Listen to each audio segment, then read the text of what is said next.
ಹೇಳ್ರಿ? ಒಬ್ಬಳೇ ಮಗಳಿದ್ರು. ಆ ಮಗಳಿಗೆ ಇಷ್ಟು ಪ್ರೀತಿಯ ಬೆಳೆಸಿದ್ದ ಅಂದ್ರೆ ಅವನು ಆ ಮಗಳನ್ನ ಒಂದ್ ಹೊತ್ತು ಬಿಟ್ಟು ಇರ್ತಿರ್ಲಿಲ್ಲ. ಆ ಮಗಳನ್ನ ಒಂದ್ ಹೊತ್ತು ಬಿಟ್ಟು ಇರ್ತಿರ್ಲಿಲ್ಲ. ಮಗಳು ವಯಸ್ಸಿಗೆ ಬಂದ್ರು, ಮದುವೆ ಮಾಡಿ ಕಳಿಸ್ಲೇಬೇಕು, ಇಟ್ಕೊಳಕ್ಕಂತೂ ಆಗಲ್ಲ. ಅವನ ಕೈಲಾದಷ್ಟು ನನ್ನ ಕೈಲಿ ಎಷ್ಟಾಗುತ್ತೋ ಅಷ್ಟು ಕೊಟ್ಟು ನಾನು ಅವಳಿಗೆ ಸುಖವಾಗಿರುವಂಥ ಒಬ್ಬ ಜೋಡಿನ ಹುಡುಕಿ ನಾನು ಮದುವೆ ಮಾಡಿಕೊಡ್ಬೇಕು ಅಂತ ಹೇಳಿ ಮಾಡ ಅವನು ಜೋಡಿನ ಹುಡುಕ್ದ. ಒಳ್ಳೆ ಹುಡುಗ ಸಿಕ್ಕದ, ಸಂಬಾಯಿತ ಹುಡುಗ ಸಿಕ್ತ, ಅತಿ ನಾಜುಕಿರಂತ ಹುಡುಗ ಸಿಕ್ತ.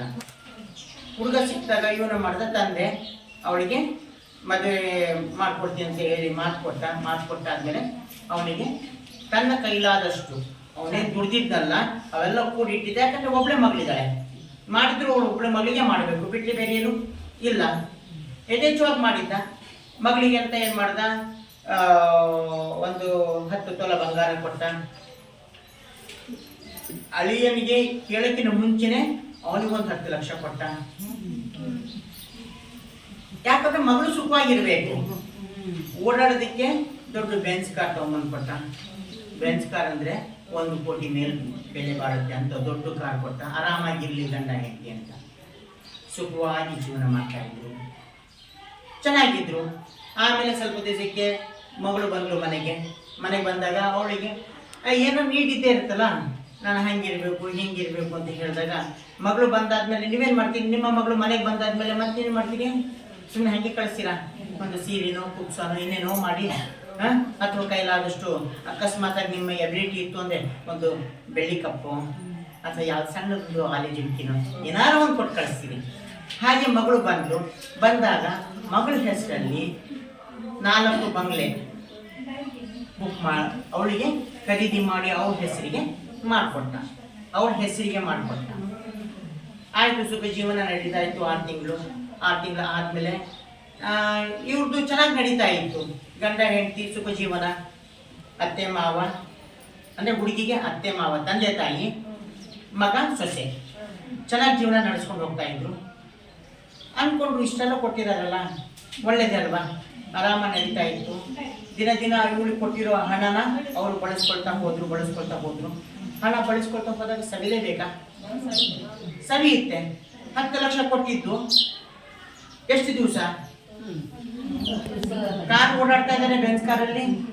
ಕಾರಿಗೆ ಖರ್ಚಿರುತ್ತೆ, ಯಾಕಂದ್ರೆ ಪೆಟ್ರೋಲ್ ಹಾಕಲೇಬೇಕು. ಈಗ ನಿಮ್ಮನೆ ಸೈಕಲ್ ಇದೆ ಅಂದ್ರೆ ಹವಾ ಹೊಡಿಬೇಕು, ಹವಾಗೆ 10 ರೂಪಾಯಿ ಸೈಕಲ್ ಶಾಪನಿಗೆ ಕೊಡಬೇಕು. ಅದೇ ನಿಮ್ಮಲ್ಲಿ ಗಾಡಿ ಇತ್ತು ಅಂದ್ರೆ ಪೆಟ್ರೋಲ್ ಹಾಕಿಸ್ಬೇಕು, 500 ರೂಪಾಯಿ ಪೆಟ್ರೋಲ್ ಬಂಕಿಗೆ ಕೊಡಬೇಕು. ಅದು 1 ವಾರಕ್ಕೆ. ಗಾಡಿಯಲ್ಲಿ ಪೆಟ್ರೋಲ್ ಹಾಕಿದ್ಮೇಲೆ ಸುಮ್ಮನೆ ಕೂತ್ಕೊಳ್ತೀರಾ ನೀವು? ನಡಿ, ಒಂದು ರಾಣೆಬೆನ್ನೂರಿಗೆ ಹೋಗೋಣ ನಡಿ. ಏನೋ ಸಾಮಾನು ತರದಿತ್ತು ಅಂದ್ರೆ ಇಲ್ಲಿ ನಮ್ಮ ಒಪ್ಪಂದದಲ್ಲಿ ಏನು ಸಿಗಲ್ಲ, ಅಲ್ಲದೆ ಸೋವಿ ಸಿಗುತ್ತೆ. ಇಲ್ಲಿ ನಾವು ಒಂದು ಪುಟಾಣಿ ತಗೋಬೇಕು ಅಂದ್ರೆ 40 ರೂಪಾಯಿ 1/4 kg ಹೇಳ್ತಾರೆ, ಅಲ್ಲ ಅರ್ಧ kg ಹೇಳ್ತಾರೆ 40 ರೂಪಾಯಿ. ಸಿಟಿಗೆ ಹೋದ್ರೆ ನನಗೆ 30 ರೂಪಾಯಿ ಸಿಗುತ್ತೆ. ನಾನು 30 ರೂಪಾಯಿ ತಗೊಂಡ್ಬರೋಣ ಅಂತ ಬಿಟ್ಟು ಇಲ್ಲಿಂದ ಖರ್ಚಾಗೋದು 100 ರೂಪಾಯಿ ಪೆಟ್ರೋಲ್ ಖರ್ಚು. ಅದು ಮರ್ತು ಬಿಡ್ತೀರಿ, ಗಾಡಿಯಲ್ಲಿ ಹೋಗ್ಬೇಕಷ್ಟಲ್ಲ, ಹೌದಲ್ಲ? ಹಂಗೆ ಅವನೇ ಮಾಡ್ದ. ಊರು ಕಟ್ಕೊಂಡು ಸುತ್ತೊಡ್ದ ಕಡಿತಾ ಬಂತು, ಕಡಿಮೆ ಆಗ್ತಾ ಬಂತು. ಆಮೇಲೆ ಏನು ಮಾಡ್ದ, ವಿಚಾರ ಮಾಡ್ದ, ಎಷ್ಟಿದೆ? 1 ಕೋಟಿ ರೂಪಾಯಿ ಇದೆ ಅಲ್ಲ, ಇಷ್ಟೊಂದು ಕೊಟ್ಟಿದ್ದಾರೆ ಮಗಳಿಗೆ ಅಂದಮೇಲೆ ಆಸ್ತಿ ಇನ್ನೂ ಭಾಳ ಇದ್ದೇ ಇದೆ ಅಲ್ವಾ? ಮತ್ತೇನು ಮಾಡಿದ್ರು, ಇಲ್ಲ ನಾನು ಈ ಥರ ಒಂದು ಬಿಸ್ನೆಸ್ ಮಾಡಬೇಕು, ಅದಕ್ಕೆ ನನಗೆ ಅಮೌಂಟ್ ಬೇಕಾಗಿತ್ತು, ಸ್ವಲ್ಪ ನೋಡು, ನಿಮ್ಮ ಅಪ್ಪನಿಗೆ ಹೇಳು ಹೌದಲ್ಲ? ಮಗಳೇನ್ ಮಾಡ್ತಾಳೆ, ಮತ್ತೆ ಸುಖವಾಗಿ ನೋಡ್ಕೊಂಡಿದ್ರು, ಎಲ್ಲ ಕಡೆ ಓಡಾಡಿಸ್ತಾ ಇದ್ರು. ಬಂದ್ಲು, ಅಪ್ಪಾಜಿ ಹಿಂಗಂತೆ ಬೇಕಾಗಿತ್ತಂತೆ. ಎಷ್ಟು ಬೇಕಾಗಿತ್ತು ಮಗಳೇ? ಇಷ್ಟು ಬೇಕಾಗಿತ್ತು. ಏನೋ ಇರ್ಬೋದು ಕಷ್ಟ ಅಂತ ಹೇಳಿ ಮತ್ತು ಸ್ವಲ್ಪ ಅವಳಿಗೆ ಏನು ಬೇಕು ಅದನ್ನು ಹೆಲ್ಪ್ ಮಾಡಿದ್ರು. ಮಾಡಿ ಆಯಿತು. ಅದು ಅವರು ಆ್ಯಕ್ಚುಲಿ ಹೇಳಬೇಕು ಅಂದರೆ ಯಾವ ಬಂಡವಾಳನೂ ಏನು ಹೇಳಿ ಬಿಸ್ನೆಸ್ ಮಾಡೋಕ್ಕಲ್ಲ, ರೊಕ್ಕ ಬೇಕಿತ್ತಷ್ಟೇ. ಮಕ್ಳಿಗೆ ಕಳ್ಸಿದ್ರು, ರೊಕ್ಕ ತಗೊಂಡು ಬಂದು ಇದಾಯಿತು. ಮತ್ತೆ ಇನ್ನೇನೋ ರೀಸನ್ ಹೇಳಿದ್ರು, ಕಳ್ಸಿದ್ರು. ಅಪ್ಪ ಕೊಡೋಕ್ಕಿಲ್ಲ. ಎಷ್ಟಂತ ಕೊಡ್ತಾರೆ? ಕೊಡೋಕ್ಕಿಲ್ಲ. ಎಷ್ಟು ಕೊಡ್ತೀರಾ ನೀವು? ಕೈಲಾದಷ್ಟು ಕೊಟ್ಟಿದ್ದೀರಾ, ಇನ್ನೂ ಕೊಡ್ಬೇಕು, ಬುಡ ಸಮೇತ ಬೇಕು ಅಂದ್ರೆ ಹೆಂಗಾಗತ್ತೆ ಹೇಳಿ? ಅವ್ರದ್ದು ಜೀವನ ಇದ್ದೇ ಇರುತ್ತೆ. ಇಲ್ಲ ಮಗಳೇ, ನನ್ನ ಹತ್ರ ನಾನು ಕೊಡೋದೆಲ್ಲವೂ ಕೊಟ್ಟಿದ್ದೀನಿ, ಮ್ಯಾಕ್ಸಿಮಮ್ ಕೊಟ್ಟಿದ್ದೀನಿ, ಇದಕ್ಕಿಂತ ಮುಂದೆ ನನ್ನ ಕೈಯಲ್ಲಿ ಕೊಡೋಕ್ಕಾಗಲ್ಲ, ಸ್ವಲ್ಪ ಅವರೇ ಅನುಸರಿಸ್ಕೊಂಡು ಮಾಡ್ಕೊಂಡು ಹೋಗಕ್ಕೆ ಹೇಳು. ಯಾವಾಗ ಈ ಕಡೆಯಿಂದ ಬರೋದು ಕಡಿಮೆ ಆಯಿತು, ನಿಧಾನಕ್ಕೆ ಅವ್ರ ಮುಖ ಪಾಡಿದಲ್ಲ, ಅವರು ತೋರ್ಸಕ್ ಶುರು ಮಾಡಿದ್ರು ಅವ್ರು ಹೆಂಗೆ ಅಂತ. ಇಷ್ಟು ದಿವಸ ಹೆಂಗಿದ್ರು ಅವರು, ಹಸುವಂಗಿದ್ರು, ಆಡಿಸ್ತಾ ಇದ್ರು ಕತ್ತು. ಏನು ಹೌದು ನನ್ನ ಮಗಳೇ, ನೀನು ಮಗಳೇ ನನಗೆ ಸೊಸೆ ಅಲ್ಲ ಅಂತ ಇದ್ರು. ಆಮೇಲೆ ಯಾವಾಗ ಅಲ್ಲಿಂದ ಬರೋದು ಕಡಿಮೆ ಆಯ್ತು, ನಿಧಾನಕ್ಕೆ ಏನ್ ಮಾಡಿದ್ರು, ಬೆಂಚ್ ಕಾರ್ನ ಮಗಳ ಇಷ್ಟ ಮಾಡಿದ್ರು. ಇನ್ನೇನ್ ಮಾಡಕ್ಕಾಗುತ್ತೆ, ಈ ಬೆಂಚ್ ಕಾರ್ನ ಮಾಡಬ, ಅದರ ನಾವು ಒಂದು ಬಿಸ್ನೆಸ್ ಅನ್ನ ಮಾಡೋಣ ಅಂತ ನಿಧಾನಕ್ಕೆ ಕಾರ್ ಮಾಡಿಸಿದ್ರು. ಆಮೇಲೆ ಅವಳಿಗೆ ಕೊಟ್ಟಿದ್ರಲ್ಲ 4 ಬಂಗ್ಲೆ, ದಿನಾ ಸವಿತಾ ಬಂದ್ವು. ಬಂಗ್ಲೆನು ಮಾಡಿಸಿ ಈ ನೀವು ಕೈಯಲ್ಲಿ ಏನು ಬರಲ್ಲ ಅಂತ ಗೊತ್ತಾಯ್ತು. ಆಮೇಲೆ ಏನ್ ಮಾಡಿದ್ರು, ಇವಳನ್ನು ಮುಗಿಸೋದಕ್ಕೆ ಪ್ರಯತ್ನ ಪಟ್ಟರು. ಇನ್ ಬರಂಗಿಲ್ವಲ್ಲ, ಅಲ್ಲಿಂದ ಏನು ಬರಂಗಿಲ್ಲ. ಇವಳದ ಇದ್ದಿದ್ದೆಲ್ಲ ತಗೊಂಡ್ರು. ಇನ್ ಮುಂದೆ ಅವಳಿಗೆ ಮುಗಿಸ್ಬಿಟ್ಟು ಬೇರೆ ಮದುವೆ ಮಾಡ್ಬೇಕು ಅನ್ನೋ ಪ್ಲಾನ್ ಇತ್ತು. ಆಮೇಲೆ ಹಾಗೆ ಮಾಡಿ ಅವಳನ್ನ ಮುಗಿಸೇ ಬಿಟ್ರು. ಮುಗಿಸಾದ್ಮೇಲೆ ಸುಮ್ಮನೆ ಇರ್ತಾರ, ಪೊಲೀಸರು ಬಂದ್ರು, ಕೇಸ್ ಆಯ್ತು. ಏನೇನು ಕೊಟ್ಟಿದ್ದು, ಎಷ್ಟೆಷ್ಟು ಕೊಟ್ಟಿದ್ರು, ಎಲ್ಲೆಲ್ಲಿ ಕೊಟ್ಟಿದ್ರು ಎಲ್ಲದೂ ಡೀಟೇಲ್ ಬಂದಾದ್ಮೇಲೆ ಇವ್ರದ್ದು ಈ ಪಾಲೇನಾಯ್ತು, ಜೈಲಿಗೆ ಹೋದ್ರು.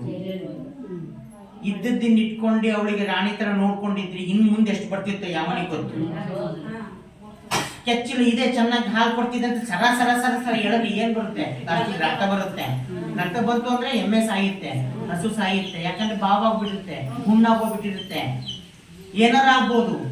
ನಾಳೆ ಸಹ ಹಾಲು ಕೊಡದೆ ಹೋಯ್ತು ಅಂದ್ರೆ ಏನ್ ಮಾಡ್ತೀವಿ ನೀವು, ತಗೊಂಡೋಗಿ ಸಾಯ್ತಾನೆ ಹಾಕ್ತೀವಿ. ಈಗೇನಾಯ್ತು ಇಲ್ಲಿ, ಅವಳಿಗೆ ಮುಗಿಸೇ ಬಿಟ್ರು.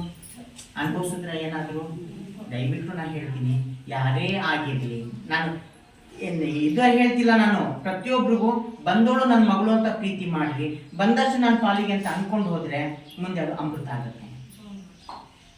ಅದು ಬಿಟ್ಟು ಬರ್ತಿರ ತಡಿ, ಕೇಳೋಣ ಹುಡುತಂತ ಕೇಳಕ್ ಹೋದ್ರೆ ಕಬ್ಬು ಕಡಿತಾರೆ. ಗೊತ್ತಿರ್ಬೇಕಾ ನಿಮ್ಗೆ, ಕಬ್ಬು ಕಡಿತಾರೆ. ಕಬ್ಬು ಬೆಳೆದಿದ್ದೀರಿ ನೀವು, ಬೆಳೆದಿದ್ದೀರಿ ಗೊತ್ತಿದೆಯಲ್ಲ. ಕಬ್ಬು ಕಡಿಬೇಕಾದ್ರೆ ಅದಕ್ಕೊಂದು ಲಿಮಿಟ್ ಇರುತ್ತೆ. ಒಂದು ಇಷ್ಟು ನೆಲದ ಮೇಲೆ ಇಷ್ಟು ಬಿಟ್ಟು ಕಡಿತಾರೆ, ಮಚ್ಚಿಗೆ ಆಯ್ತು. ಅದಕ್ಕಿಂತ ಕೆಳಗೆ ಕಡಿದ್ರೆ ಬೆಣ್ಣಂತ್ರ ಕಹಿ ಬರುತ್ತದು, ಕಬ್ಬಿಗೆ ಸ್ವಾದ ಇರಲ್ಲ. ಆ ಕಬ್ಬು ಯಾರು ತಗೊಳ್ಳೋದಿಲ್ಲ. ಅಕಸ್ಮಾತ್ ತಗೊಂಡ್ರು ಅವ್ರು ಅಷ್ಟು ಕಡಿಮೆ ಇಸ್ಬೇಕು. ಇವರು ಕಬ್ಬು ಹೇಗೆ ತೂಕಕ್ಕೆ ಹೋಗುತ್ತೆ ನಡಿ ಅಂತ ಬಿಟ್ಟು ಬುಡ ಸಮೇತ ಕಡಿದ್ರೆ ತಗೊಳ್ಳೋರು ಯಾರು, ಹೌದಾ? ಹಾಗೆ ಆ ಅತಿ ಆಸೆ ಅಂತ ಹೇಳ್ತೀವಲ್ಲ, ಅತಿ ಆಸೆಯಿಂದ ಏನಾಯ್ತು, ಗತಿಗೇಡಾಯ್ತು. ಇವರು ಜೈಪಾಲಾದ್ರು. ಅದೇ ಇದ್ದಿ ಅವ್ರು ನೋಡ್ಕೊಂಡು ಹೋಗಿದ್ರೆ ಬಂಗ್ಲೆ ಉಳಿತಿತ್ತ, ಕಾರ್ ಇರ್ತಿತ್ತ, ಸುಂದರವಾದ ಸೊಸೆ ಇರ್ತಿತ್ಲ, ಜೀವನ ಚೆನ್ನಾಗಿ ನಡೀತಿತ್ತ, ಹೌದಲ್ಲ? ಅದಕ್ಕೆ ಹೇಳೋದೇನಂದ್ರೆ ಅತಿ ಆಸೆ ಪಡಬಾರ್ದು. ಇದ್ದದಲ್ಲಿ ನಾವು ಅನುಸರಿಸ್ಕೊಂಡು ಹೋದ್ರೆ ಎಲ್ಲದೂ ಸರಿ ಹೋಗುತ್ತೆ. ಗೊತ್ತಾಯ್ತಲ್ಲ? ದಯವಿಟ್ಟು ಎಲ್ಲ ತಾಯಂದಿರಿಗೂ ಹೇಳ್ತಿರೋದು ಇಷ್ಟೇನೆ. ನಿಮ್ಮ ಮನೆ ಬಂದ ಸೊಸೆನ ನಿಮ್ಮ ಮಗಳಾಗಿ ನೋಡಿ, ನಿಮ್ಮ ಮಗಳಿಗೆ ಕಳ್ಸಿದ್ರೆ ಅವಳಿಗೆ ಅಲ್ಲಿ ಮಗಳಾಗಿ ಇರಾಕ್ಬಿಡಿ.